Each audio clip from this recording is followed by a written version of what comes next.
हमारी पिछली वीडियो में हमने आपको नर्सरी उगाने का तरीका बताया था। इस वीडियो में हम आपको उसके मुतालिक चंद एहतियाती तदाबीर बताएंगे।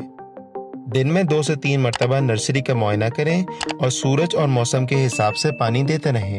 याद रहे कि वक्त पर वाटर स्काउटिंग ना करने की वजह से बीज फूटते ही झुलस जाता है, लिहाजा इस सूरत हाल से बचने के लिए इसे वक्त पर पानी देते रहें और खुश्क ना रहने दें।